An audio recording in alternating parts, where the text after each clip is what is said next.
Hey guys, it's Carissa Woo, as you know, and I'm here with Taylor de la Fuente. She is an award-winning writer, inclusive language educator, and the CEO of Lemon Tree Editorial. As a copywriter serving the wedding industry, Taylor writes persuasive and personality-packed websites, brochures, and other marketing materials for wedding pros who want to woo prospective couples. Ooh, I like that. Before starting Lemon Tree Editorial, she worked in journalism, SEO, and marketing. Welcome, Taylor! Woo! Thanks for having me. Yeah, you're gonna woo us today on the Woo Show. Yes, ma'am. That's how you know that this is gonna be a good one. Yes, and I was just saying, I love your last name. So, and you said it's a new last name, so Yeah, it's congrats. new. I've only had it for about a year, but it rhymes, Tay de la Fuente, it rhymes with my first name. So sometimes when people are like, how do you pronounce that? I'm like, just rhyme it. Oh yeah, Tay Tay, the De La Fuente. Yeah, Yeah, that there does you like roll go. off your tongue. Cool. So tell us like where you're from and a little bit more about you, like how you got Yeah. started with copywriting. Totally. So I live in Dallas, Texas, with my husband, David. We're newlyweds, and I have been a writer my entire career. I have a journalism degree, and I was a newspaper reporter. I worked in magazines. I worked running the content department of an SEO agency. I did in house marketing for an energy company. I've done all kinds of stuff, written basically everything for everyone. Wow. And I've always had like a little writing gig on the side. And a few years ago, I decided that I wanted to turn it into a business. And I did it part time with my full time job for a while, like most of us start out. And Yeah, then exactly. COVID happened and I got laid off from my job and I was like, this is my chance. I've been building this thing up and it's been a struggle to maintain the two and give them both the attention. So it just kind of fell in my lap and I turned a sad thing into a happy thing and went full time into my business in very Cool. early 2020. So I've been full time for like 2 years now, which is kind So of we could call crazy. you a pandemic baby. Yeah, yeah. I mean, I started my company in early 2019, March 2019, but then yeah, like a year into it, pandemic happened and I was just like, okay, well, I've been hoping for this moment and here it is, so I'm just going to seize it and invest in this full time and basically it like took off as soon as I had the time to give to it. Wow. Yeah. Well, okay. I have so many things to ask you, but I'm gonna back it up because I'm a hopeless romantic. So tell me about your wedding. How Um was it? It was good. It was I mean, I'll be the first person to say that it was not everything that I dreamed of. Just it was a COVID wedding. I'm a COVID bride, so Uh-huh. we were originally planning for like a 50-person wedding and we ended up having 11 guests, so 13 with my husband and I. So it's not exactly, a Cinderella story, not totally what we were originally hoping for, but it was Yeah. the design and the space and everything was everything that we ever wanted and so yeah, I'm again not gonna lie, I wish that there were more people there and that we had shared that with more people, but it was a really beautiful day and it was really important to us that we didn't put it off just because Yeah. other things were happening in the world. We wanted to move on with our lives. We had already been engaged for a year and a half, so we did it and there you go. Yeah, you could always throw a party later. There's always the rest of your lives to throw more parties. So Yeah, when exactly. things like if we ever get through COVID. Exactly. Okay, so you said your business is kind of took off pretty fast, and I see that because you're so on fire on Instagram, and I love your feed, and you're working with all the powerful people. Oh, thanks. We talked about you were working with Megan Gillikin, and she's a Mhm. powerhouse for wedding pros. But how do you get your heck yes from your dream clients? Like, what's your heck yes strategy? Yeah, I have a few, and one of them, as you can probably tell already, is just, like, being honest and just telling like, being a straight shooter. I have been told from many clients after they hired me, that was one of the reasons why, was that I was just brave enough to say, like, "Here's my honest opinion." But the piece of advice that I give to other people when they ask me this question, and I take it myself, is to stop worrying so much about selling and just focus on serving, and the sale will come naturally.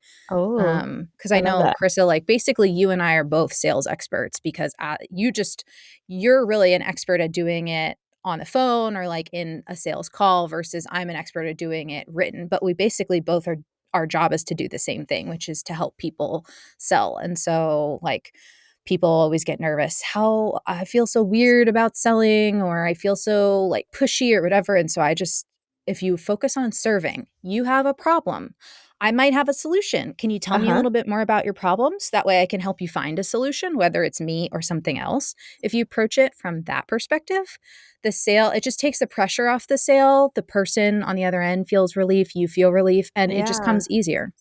Oh, I love that. I think I learned that, over the years, but I forget that, and I think you just saying that, it kinda, like, takes a lot of stress off of my back because, coaching business is like, "Okay, just think about I'm serving." Like, yeah, they have their problems, they wanna try to book weddings, like, I've have 12 years of experience, maybe I could help and maybe I can't, so let's just have a conversation, so I love that. Absolutely. You don't have to know all the answers. You don't have to Uh-huh. be 20 steps ahead of everybody. Just you just have to be like 3 steps ahead of somebody else to be able to help them, to be honest. Yeah, I love Not that that, much like, further. the Leonardo DiCaprio Catch Me If You Can. He was, Yeah, like, always, like, 2 steps ahead or something. exactly. You just need to be a little bit ahead of where somebody else is to be able to offer them some help and some advice. So, like, you don't need to be president of the universe to be a good business coach. You just need a few Yeah. years of experience and some clients under your belt and some practice to be able to say, "Hey, I've been doing this for a while. I could help you." Like, and that's your whole business model right there. Dude, you make it so easy. Okay, so how we're gonna talk all about niching down later in our hot topic, but how did you niche down to working with wedding pros? Yeah, this is I get this question so often, honestly, from a lot of younger copywriters who will come and say like, "Hey, I noticed your work and I really love what you're doing and I'm just wondering like how you got into this at all." So, my story starts with a coach, not surprisingly, because coaches are Yeah. amazing and have so much value. Woo! But I had started like my last corporate job and the honeymoon phase had worn off. I was not loving it yet again, sitting there going, what is wrong with me that I keep getting these jobs that I think are going to be the thing and they're never the thing? So Ooh. I emptied my savings account and I hired a career coach. And together we did this process based off of a book called Designing Your Life that's written by these two Stanford University professors. Um, Anyway, so through Yeah. designing your life, there's a lot of different techniques about how to sort of evaluate choices and you make intentional design decisions when it comes to things like, in this case, choosing your career. And that's how I figured out that I wanted to own my own business. And then, a little while later, when I was exhausted writing anything for anyone, I basically went through that same process again by myself without the coach and followed their method of figuring out like who do I want to work with, what makes me happy, which I am very happy to go into that and share to your listeners like what did that look like. But essentially, I made a list of Oh. all of the past clients that I had worked with, like my favorite projects. And I wrote down on a piece of paper the actual projects. And then I wrote down like the things that I liked and really lit me up about the projects, and maybe some of the things that I didn't like. And then I started to look for patterns. And the biggest, easiest pattern to see is that they were all website projects and they were all for wedding businesses. And so I was Oh, like, that's so well, this is interesting. it. I'm going to be the website girl for wedding pros. And here we are. Wow, and I think it ties in with you, like, getting married too because, it's like the love, the emotion, the romance, it's very charming, and I see that, like, in your copy. Yeah, yeah, totally. I mean, I the thing about copywriting is that most copywriters are not trained to write in the way that I do. Because as a copywriter, I've been through that training. I know from experience, it's all about like either cold hard facts, like sort of a journalist's approach, or strategy, like SEO. And even if it's about the customer, it's always about like a tech company, like you're selling a piece of software or an app or whatever, and it's all very logical and straightforward. But weddings, they're not logical, they're emotional. It's Uh-huh. a very much a luxury purchase, and you have to appeal to that sense of emotion coming from a buyer. And so the kind of writing that I do, copywriting that I do, is focused on how do we talk to the head and the heart at the same time. Oh, interesting. So when you're working with this coach, which is interesting that you're working with I never heard of like a career coach, but that's so Mhm. cool. So was it kind of like you went through all these like processes of picking out your past clients that you love, and was it kind of like a aha moment like I love wedding pros, or was it maybe like something always in the back of your head? I didn't know, it was definitely an aha moment, like, I had Wow. never really put that together. I had always known that I'm a very creative person, and I like Uh-huh. working with other creative people, but the wedding thing, I didn't really see it until I wrote it down on paper, which is why I really encourage people, don't do it in your head, like, Uh-huh. literally write it down on a piece of paper, and you can see the words repeated over and over, and you sit there and go, ding, ding, ding, this thing is there. But once I did that, I was able to go, okay, let's break this down. Why were these projects my favorite? Okay, the wedding piece is there. What are all the other pieces there? And then how can I sort of set myself up with almost a checklist of these are the things that I need to be happy at work. And so for Oh, me, interesting. creativity is one of those things. I need to work with creative people. I need to be given the space to be creative. And so, like, that's why I don't do this work for lawyers or Uh-huh. doctors who would probably pay more, or tech bros who definitely pay more, is because it's missing that creativity element. And then the other two things for me are I need challenge and I need variety. And so I liked, for example, not choosing, I only write for wedding photographers.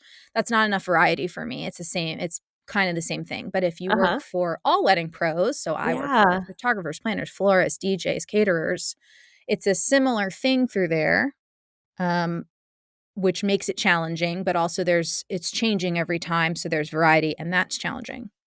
I totally agree with you because that's why I did my podcast for wedding pros and not just wedding photographers, because I get to talk to people like you, copywriters, website designers, DJs, Hmm. florists, everyone. So it just, but we love, weddings. So that's so interesting. So going back to like your design your life, I just love this topic because you really like took the path of like putting your life into your own hands and not letting like someone dictate like your happiness. Oh, But yeah. compared like a day like in the life of you in corporate miserable and maybe like a day in the life of your life now. Yeah. I mean, corporate world. So, like, technically my last job before going into this full time, I worked at a marketing agency specifically for interior designers, and you think that that would have been enough for me, like, Uh-huh. creatively, but it wasn't, because there was just a lot of pieces. But really, I only had that job for a few months before COVID hit and I got laid off. So really, the job that started the career coach and that sort of whole journey, I worked at a tech startup in the energy space. And so I would come to work and the projects would vary from, we're going to come up with a direct marketing campaign, like AKA ads, or we did a lot of stuff that went in the mail. So, like, we need something cute and quippy to go with this concept, and come up with that, and then work with the designer to come up with those things. And those projects really lit me up, and I thought they were super Oh, fun. But then uh-huh. I would also have, um, write this press release with our CEO about announcing how we're doing this thing, like, super boring, or ghost write this very technical article to be published in, a newspaper front page or a magazine, but it's not actually by me. It's by, like, one of our advisors from the company. So now I got to, like, call that person, get their opinion, then I have to write it and we tweak it back and forth. And it's things like that where just collectively was not doing it for me. And so I ended up being a really bad employee by the end. And I just worked on my own business stuff on the Yeah, side. I love it, dude. Do you, Every girl? single day that I came in, I was like, "Oh my god, today's gonna be the day that my boss, like, looks over my shoulder and sees that I'm working on this other thing and, like, says something to me." But, I mean, We all do I'm it. really fast, and so, like, basically nobody, I don't know if anybody ever noticed, but they never cared because I never, like, missed any Oh, deadlines or had any yeah. problems. So whether or not they noticed, I don't know, but nobody ever said anything to me, so. That's awesome. Yeah, you do seem fast because I follow you on Instagram and you're always like, pushing out different content and you're always helping like the community. Like you're saying today, you're doing like a co-work space, like virtual co-work space. And like, Yeah. yeah, tell us a Yeah. little bit about that. Oh my gosh, that is a new thing. I just did it last month, like out of the blue, because I was chatting with one of my past clients who was like, and this, I hear this a lot. Oh, I hate writing. I just hate it. Yeah. And I have things that I need to get done, but I never get them done. And so I was like, girl, why don't we just get on like a Zoom call and we'll just do some co-working, but it'll just be for writing. And so then of course I was like, co-writing instead of co-working. And since I was already going to do it for her, I just kind of opened it up for like anybody who follows me on Instagram. And much to my supreme shock, I got like 10 people who are like, Wow. me. So I've just decided like, okay, well, somebody out there liked that and found it helpful, and I'm going to be sitting here writing anyway, so I may as well do it. So now I've just decided that I'm going to do it the first Monday of every month. So is it like a Zoom session? Yeah, I use Google Hangouts because I just Okay. think that it's easier, but yeah, it's basically an hour and a half split into two separate chunks. You bring a project that you have been a writing project that you have needing to be working on or maybe Uh-huh. avoiding. And we just everybody goes on mute and we just sit there and work together for 45 minutes and we check in, then we do it again and that's it. Oh, that's so cool, and you're building your community too. Yeah, I've thought for a long time about like, do I want a podcast? Because I love going on other people. So thank you Uh-huh. for the invitation because I think it's super fun. Yeah, you should. So, I have a girl that launches she launched my podcast in a month from idea to launch. So, whoa. Okay. yeah, Yeah. I You're going to have recommend her. to It was send so me weird, her like, name. I asked her to go on my podcast and she said no. That's She's like, "What funny. would I talk about?" I was like, podcast?" Podcasting? And she's probably not listening to I hope. Anyways, let's talk about our hot topic. Tell us about your hot topic and why you chose it. Yeah, so we are talking about niching down because I just really think at the end of the day, choosing a niche has the power to completely transform your business. I Yeah, love that. that's the cut to the chase version is like if your business is stuck or slow or you've lost motivation or whatever, like the magic bullet, the secret pill, whatever euphemism you want to use is Yeah. choosing a niche. Yes, you just said, like, a lot of cool copywriting lingo. I could tell you're a copywriter. Okay, tell us more examples, like, why wedding photographers are so broad, why they would be so broad, and why would they be scared that to niche down? Yeah, well, I'm so glad that you used that word, which is scared, because that is the Mm, number one reason why people don't choose a mhm. niche. And there's really, if you're considering this for your business, there's really two ways to do it. One is in what you do, and one is who you do it for. So, for example, I am a copywriter. I could write anything for anyone. I chose to niche both what I do and who I do it for. So, what I do, I could write anything, but I specialize in websites and a few other sales pieces of copy, like an email sales sequence or a sales brochure or things like that. But pretty much it's like 90% of what I do is websites. And who I do it for is wedding professionals. But I could do websites for anybody. It could be broader than that. It could be smaller than that. And I know people who do both. But in any case, so you can niche down in both of those or just one of those. So if you're Mm, considering choosing a niche for your own business, you don't have to do both. You could just pick one. mm.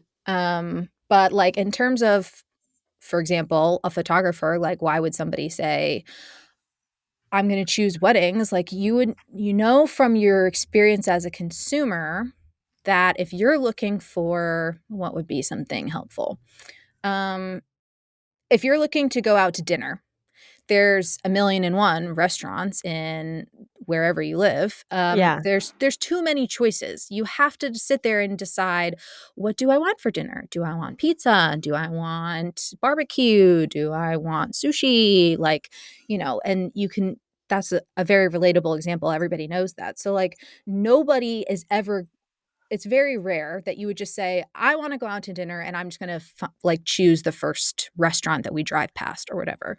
More Uh-huh. often than not, you're going off of what kind of food do they serve? What are my preferences and what I'm looking for? What have other people said about them? And that right there, that whole experience is what your couples are doing when they're coming and looking for you. And it has layers, right? So they're looking for a photographer.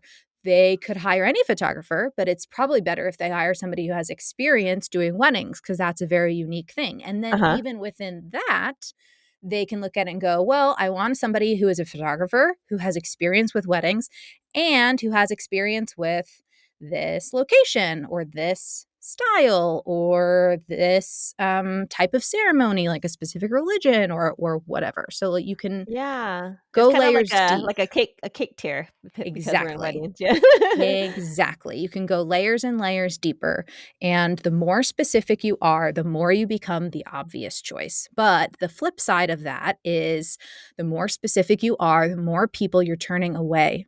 The more people you're saying, actually, you know what? We're not a good fit. Yeah. Because while I am a photographer and I am a wedding photographer and I am a light and airy wedding photographer, I live in Portland and you live in Indianapolis. And so I'm not an expert in your area and therefore like we're not a good fit Uh-huh, uh-huh. or, whatever. There's a million ways that you can draw that scenario, but it's that side of looking at it. It's like the glass half empty version of looking at it and going, "Oh, there's all these people I'm turning away. Uh-huh. What if they wanted to work with me? That would be money in my pocket." That's the part that scares people enough to Yeah. not make a choice. Would you agree? Yeah, I mean, I'm just trying to just apply everything to my business, and it was really hard for me because I just thought of, like, what I like to shoot most, and it was, like, those downtown kinda industrial, hip venues in LA, but Mhm. then I would be turning down, like, the garden ones and the Sunset Beach ones, so I didn't know how to do it, but, I think if I had found you, 8 years ago, it would have been very helpful because we coulda just sat down and brainstormed about what I like how you did, with your coach, and then wrote copy of, like, the LA photographer that lights, like, these hip venues with colorful walls and stuff, and I think that could have been, like, my niche, so now, like, I would say my niche is more, like, colorful fun, little quirky, little fun, but as far as, like, venues, it's not very specific.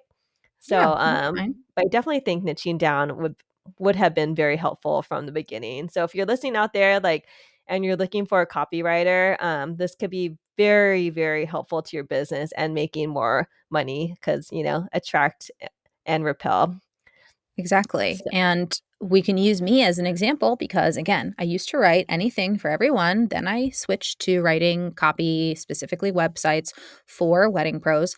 Every single time I booked a new project, it was just more and more and more proof that I was good at that. Now yeah. I've got a portfolio full of websites for wedding pros. Now I've got testimonials and Google reviews full of comments from people like that. So when I go out there and say I am the website girl for wedding professionals, people like are getting that signal from every angle. They're Oh, not I love it. like it's all reinforcing one thing and I become the obvious choice, which again, like you can translate that into a lot of things. The most important one being raise your freaking prices because now you can Oh, say uh-huh. I'm not going to pretend that I'm good at everything. I can't take every kind of photo you ever wanted. Here's what I'm really good at is weddings, elopements, whatever you're editing in a way that like really highlights the color or like if you are a beach wedding photographer like I get that there's Uh-huh. tides that the sun changes that it's windy that there's Uh-huh. sand like all of these You're pieces. expert, yeah. I'm an expert in this thing and people will pay for expertise. Okay, so that would be tip number 1 or reason number 1, we could do both, but I guess tip for niching down would be niche down as specific as possible, and therefore you become the expert, and therefore you could raise your prices. So, I Yeah. guess we could tie that into tip number 1 or reason number 1, but So, I mean, I already told y'all like pretty much my entire niching story, but just to recap, I was doing everything for everybody. I decided I'm exhausted. I'm not happy. This isn't solving my problem, which is I want to be happy when I go to work. So, I chose a niche in both what I do and who I do it for. And okay. pretty much overnight, everybody was like, well, you're the wedding expert. And I was like, oh, I am. I am the wedding Yeah, expert. feels good. And it feels good. You can do things like raise your prices. You can do things like, apply to speak on a podcast like this. There's probably a million copywriters out there who would kill for this opportunity, but you chose me because I'm the one who works in your industry. Yes. That's an example right there Exactly. of Uh-huh. being the obvious choice. So the number of inquiries that you get are gonna go down, but the quality of the inquiries that you get are gonna go up. Again, like, the Interesting. number of clients Yeah. you have might reduce, might not, Uh-huh. but the amount that you can charge them goes up. So now your profit is going up. It's all of those little pieces, and, This is helping me like, by the way, this is helping me a lot because the Boca podcast, like Nathan, he talks a lot about value proposition, mhm.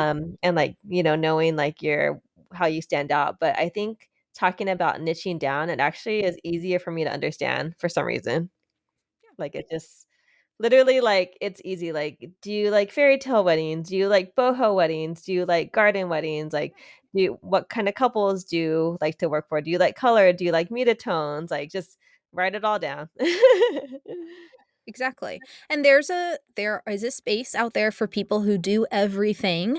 I just think that those people are making their lives so much harder when it comes to getting a heck yes during a sales call Ah, yes. because there's a million choices. So they're in theory comparing you to everybody. It's like It's like choosing an American restaurant versus choosing a sushi restaurant. Like sushi is very niche, but the people who go there are willing to pay more for that experience, that food prepared in that way by people who know how to do it. Versus when you go to an American restaurant, you pay, $10 for a burger, but my bill is gonna be 5 times the amount of that at a sushi restaurant because it's a specialized thing. It's like the exact same experience. Oh, that's so good. Yeah, I have to keep reminding my students, like, for the sales call, like, talk about, like, your niche, what you specialize in, because, yeah, you're right, they're gonna start comparing you. "Hey, but this guy or this girl's giving me a deal for this." It's like, "No, it doesn't matter." You're buying this because of how why I stand out from the rest. Yeah, exactly, and it's a lot easier for the prospective couple and for you as a business owner to have that conversation. Like, the clearer it is, the easier the sale is, which again, that's what all of this is for, is like, let's get a heck yes from all of these people. And this is one easy way. So, like, I know I said sort of tip number two is like the power of choosing a niche. Like, Uh-huh. this is the power of that right there. You're the obvious choice. You can raise your prices. People will start to come to you because they'll go, hey, I heard you're the expert the longer you've been in it. And that's so true. Yes. I just wanna be like, "Yes, yes, yes, yes." Mhm, mhm. You are preaching to the choir, but it's just so good to hear it from, like, a copywriter expert because you really reminding me, like, just speak to, like, your what you're good at, not what everyone else is doing and trying to compare yourself because it's always a lose-lose situation in that sense. Yeah, and I'm so glad you brought that up because that's, again, the shadow side of, like, the power of choosing a niche, the glass half full. There is the glass half empty version, which is like, "Oh, there's these things that scare me about this." And so, again, like, being scared or fear is really the big word of like, "Oh, well, what if I alienate the customers that I already had who already reached out now that I'm making a change?" Or, "What Mm, if somebody comes to me and they ask for an old service that I don't offer anymore because I changed my niche?"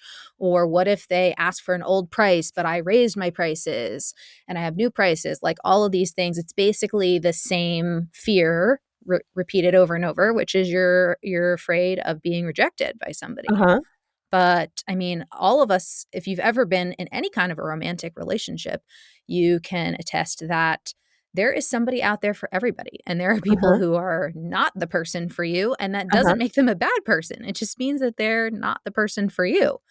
And that's fine. There's gonna be plenty of people who are not the person for you. Yeah, and leading from fear is just not a good place to be because you could come off as desperate. They could maybe sense it and try to nickel and dime you. And then once you get nickel and dimed and you kind of oblige to it, it's just like a bad like rabbit hole. Like they're gonna ask for more, they're never gonna be happy, they're gonna keep like Mhm. trying to get more and more and more from you, like eat you alive until you're like overwhelmed and just like resentful. Yeah, no, exactly. So, I mean, that's like the biggest objection is like I'm scared. I'm scared about turning away the business. I really need the money or I really need the work or I really need the experience or whatever. But the reality is like if you could just buck up and be just a little bit brave, it would Yeah. pay dividends. But it's kind of the concept of like you have to spend money to make money. It's like spending, I don't know, emotional capital or something. Like, Yeah. you have to put yourself out there to get people to put themselves out there with you and bring it back to you. But that's why they need you because you're like the North Star because if this good copy is on their website, like their, potential clients could see that and then you could just speak to whatever is on your website if you forget, like, who am I? Totally. That's definitely true, but I'll couch that with, like, I tell people all the time, I am not a magician. I like, copywriting is an exercise in self-confidence because you've known you your whole life and you've known your Uh-huh. business your whole business. I've known you for an hour, a day, a week. Like, there's no way that I'll ever know all the things that you know.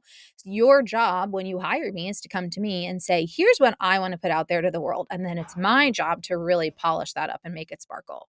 And I can deliver the sparkle, but the sparkle is going to come from the thing that you give me. And so, like, it all circles back to, I'm not a magician. Like, I can make something amazing out of what you give me, but it's going to be based on what you give me. So could you hire a copywriter and come to them and say, "I'm thinking about changing my niche. What do you think?" You could, but in Uh-huh. reality, like, It's that not really you, needs yeah. to come from you as the business owner to say, "I think I wanna make this change." And that's why, again, that happens to me too. A lot of people hire me because they rebrand and they go like, "Well, I figured out that I don't wanna be the wedding photographer who does every wedding. I wanna be Uh-huh. the wedding photographer who does these types of weddings, and can you help me make this switch?" That's the perfect time to hire a copywriter, is when you're ready to sort of rebrand or pivot a little bit. Yeah, what is it like to work with you, and, like, what would you say your woo factor is? I know you gave so much about, like, your how you get your heck yes, which I'm sure it's kinda ties into that, but your woo factor, your lemon tree factor, like, Yeah, what is yeah. it like? I mean, this will probably not surprise you, but, I'm my I call that my special sauce, but my woo factor is I'm brave. I put my big girl pants on and Uh-huh, I'm willing to say, "I am a good fit for you. I'm not a good fit for you. This is a boundary. Please don't cross it," or uh-huh, whatever. I am not afraid of losing the sale, like we talked about, sort of that serving over selling. I'd rather help somebody solve their problem than get the business in the door, because when you do that, it just comes back and pays in dividends. And so, like, if you go to my website, you'll see a lot of curse words. You will see a lot of bold statements. In fact, I literally say on my homepage, "Please don't hire me." Like, you have to have balls to be able to say something like that. But the reality, uh-huh, some love people are it. going to read that and go, "Yikes, this person looks like a nightmare to work with," and run the other way. And that's fine, because I probably wouldn't like working with them if dropping the F bomb is enough to ruffle their feathers, because I curse like a sailor in real life. But, versus I get a lot of people who come to me and go, "Oh my God, you are the breath of fresh air that I have been looking for. Aw. All of these things piss me off, and I'm so glad that somebody else is out here saying they piss them off too."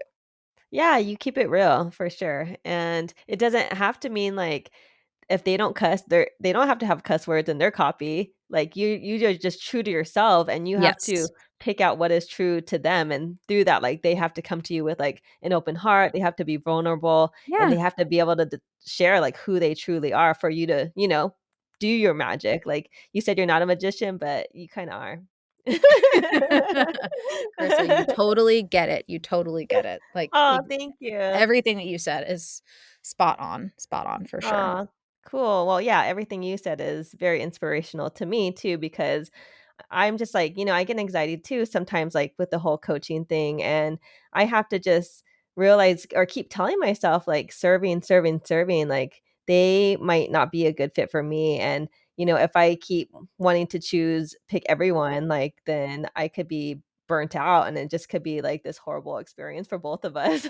Yeah, So yeah, it's good to be choosy. Yeah, I really love when you said that. yeah, and Anything else you wanna say before we get it's into, easy like, to rapid compare to fire? dating. I Yeah. love food, like ordering out, going to a restaurant, and dating are my 2 analogies that I always go back to, because everybody has had an experience in those Uh-huh. categories. But it's just like dating. You go on a first date with somebody because you found them, maybe you met them online or at a party and you had a first interaction and you thought it was good, but then you go on a date and you figure out, like, it's I don't really know if I wanna go out on a date again. Like, I know it sucks to tell the person, like, actually, I would not like to go out again." But you're so much better served if you just have a little bit of courage to say, you know what, actually, I don't really think this is a good fit for me, and it's not a good fit for you either, because you deserve to work with Yeah. somebody who is actually going to like help you and move your business forward. And I don't think I'm that person, but hey, I know some people who might be.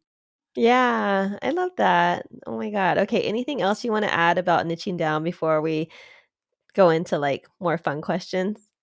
Um, I would just say this is me putting my copywriter hat on, sort of like Uh-huh. my last tip about like once you choose a niche and then you decide this is what I'm going to do, like how now what happens? Um my copywriter self would say put it everywhere. Put it on the homepage of your website, rewrite your Oh. Instagram Uh-huh. bio, change everything because again, you're not going to experience all the benefits of doing this if you don't ever tell anybody, "Hey, I made a change." So, you got to put it out there.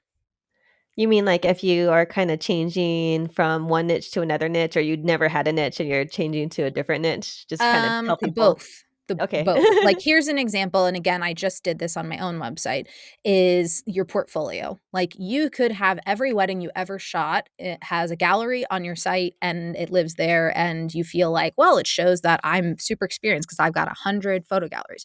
But if somebody happened to be scrolling through that and they found, like, wedding number 5 that you did from 10 years ago, and it, Uh-huh. like, is nowhere close to the experience and the quality and the look that you're offering Uh-huh. now, you're Uh-huh. basically selling something that you just made a sale for something that you don't even sell anymore. And Yeah. so have the heart to go back through all of your stuff and say, like, "This is what I'm about now, and if that means removing something from my portfolio, then I'm gonna do it because I want everything to point in this direction," whatever that new direction is for you, whether you had a direction before or you're changing your direction or what.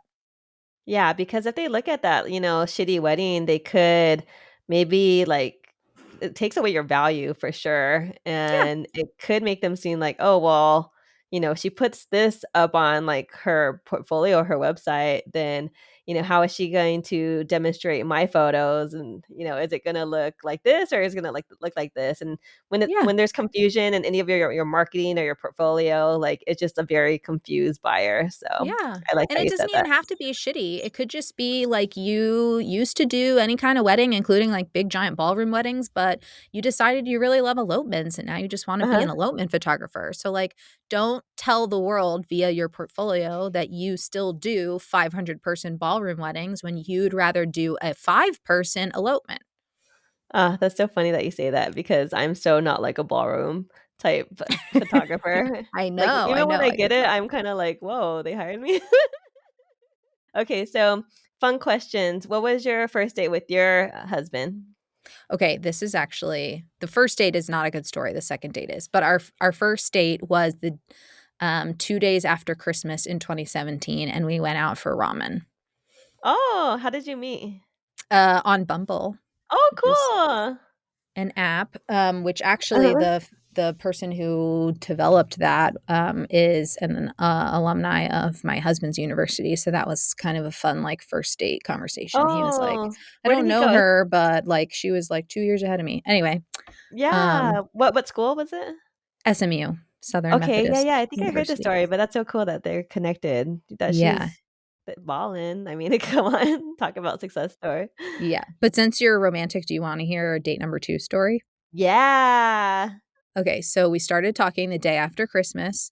We had our first date 2 days after that, Okay. and our second date, he planned before we even had our first date, which was New Year's Eve at the Kennedy Center in Washington, DC, which is where we lived at the time, which is a big, Wow. fancy performing arts center. Uh-huh. He bought us tickets to the symphony, and, then they had, like, an after party in the lobby with, like, a band and balloons and whatever, and we saved our first kiss for midnight on New Year's Oh, Eve with all the balloons dropping from the ceiling, so that's my, oh like, my gushy love story. god. You have to write a book about this. I got, like, chills, or chills in my stomach too. That's so sweet. Wow. It's so, like, the anticipation must have been like fireworks. Yeah. Yeah, I actually, I framed that ticket for that concert, and it's Oh. hanging in our house. Oh, that's so special. Okay, coaching question. If you had a magic wand, where would you see your business in 3 months? 90 days. Um, Well, best case scenario is that I'm booked out 3 months in advance. I don't think that's gonna happen because as fast as this business has grown, it's been a little slower than I would like as an impatient No, don't person. say that. You could do it. You could do it, especially with, like, all this, your co-working space and everyone those 10 people that's gonna, multiply to 20, Yeah, 30, we'll 40. see. That's you're killing it, girl, and you just started. You're a pandemic baby, just like I had a baby in pandemic, you had a baby in pandemic before you got married. Ah, that's funny. Okay, so let's see, what question? Do you have a question for me? Um, I mean, I was gonna ask you about your niche, but obviously we already kinda talked Oh, about that, which is not as yeah, so my fun. coaching niche is, mastering the sales call, Yeah, but, before that, you have to get leads, so it's all about lead generation. So how to get those leads, and that's the getting on the vendor list, which I'm pretty damn good at, I gotta say. yeah. And I was super shy and awkward for like bazillion years until I figured it out, and now I'm just like a freaking maniac. I'm like, "Hey, so where are you from?" Like So, different how things. did you figure it out? Wait, wait, I need to know all your secrets. Like, how did you Oh, how did thank you you for go asking. from shy and introverted to the, like, social butterfly that you are? Yeah, I mean, I just saw all my I was pretty good at photography, like, my blog was freaking awesome, so I would just blog all day, in front of my computer, not talk to anyone, and then hopefully get business from that, but I saw my friends getting on vendor lists, I was like, "Dude, what the hell? Like, I'm the one that got us published, like, I got the dresses, like, I had all the Mhm. hookups, and then now you're on the vendor list?" And I just was like I finally, like you said, put on my big girl pants and became brave, and then I sent, Wayfair Chapel edible arrangements, and I got on my first one. I picked up the freaking phone and called, like, shaking like a chihuahua, and yeah, like, literally sweating, like, so Oh, awkward, no. awkward, awkward, awkward, and then I did it, I got on, and it was like I literally cried, like, I won the lottery, and then after that, it's been about 3, 4 years, and I just got better and better at it, and my last wedding, I don't even wanna get on the vendor list because 'cause I'm trying to get out of it, but Yeah, I'm trying to do it because it just tests things for my students, but, I made a connection in, like, less than 5 minutes just going on the golf cart, like, "Hey, like, where are you from? How long have you doing this? Where's your background? What college you go to? Blah, blah, blah," and we found some sorta, like, common bond that we knew the same person, mm, and then I said, "Do you want team photos?" And she does, and, that's, like, your way in, and stuff like that, and then yeah, I talked to this other venue and I think they want people that that are kind of aggressive because they want the business too. So they want to be around people that have that business like mine. So mm, it was at Palos Verdes Art Center. And I was like, hey, like, just talking to them, asking them questions. And they kind of knew what's up. So they're like, hey, yeah, like we do we do work for this Brewery West, like, it's in San Pedro, it's this brewery that I love, they're like, "We do all the events there, like, we need, like, photographers." I was like, "Dude, like, hello?" And I woulda never known that if I didn't ask, like, yeah, so it's interesting, so now I'm just making friends with everyone, you get everyone a fist pump, elbow because they don't shake yeah, hands anymore, and just saying everyone like, congratulating everyone, we're a team, we're doing this for the couple, like, being really positive and nice, and, a lot of vendors could be snarky, like, they're just, like, stuck up, and they don't wanna talk to anyone, and yeah. they're all about, them, so it's just creating this teamwork environment, yeah, stuff like that. Thanks for Yeah, well, asking. and it's clearly I mean, you're such a high energy person that it just, like, radiates off of you. As soon as you show up, it's like, "The party has arrived. My hype Yeah, woman is here," and, like, yeah. everybody wants to be around somebody who's like that.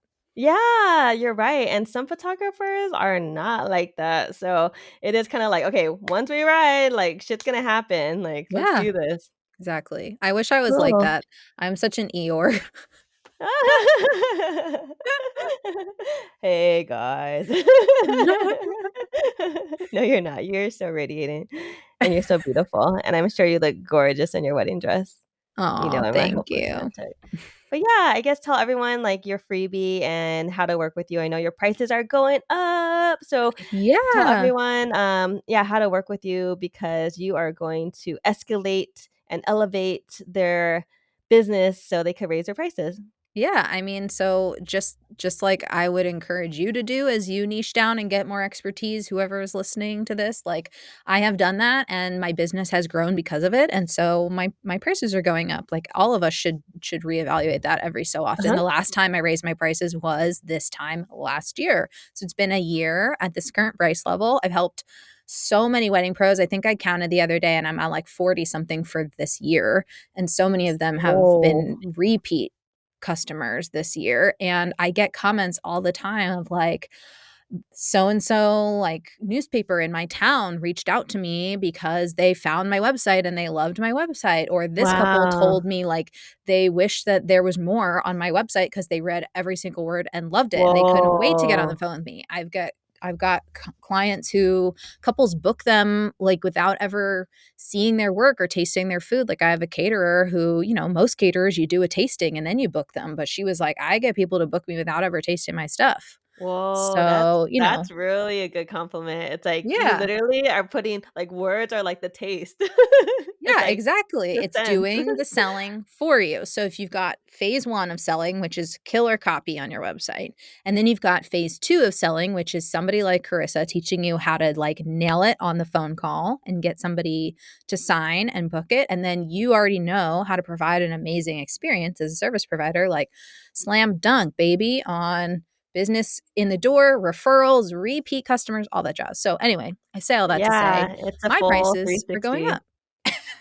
Cool. Okay, so I'll try to post this before your prices go up. So you could kind of tell me your drop dead date like later, and then I'll post Yeah, before, and whoever like mentions my name could get your absolutely. older prices. And yeah, so you better Absolutely. hop on that. And yeah, it was great to chat with you. You could tell everyone Wedding Pros your lasting advice and your Instagram handle. Yeah, so my Instagram handle is LT editorial, LT as in lemon tree. That's my Yes. business name. So that's an easy one. In terms of lasting advice, I mean, be brave.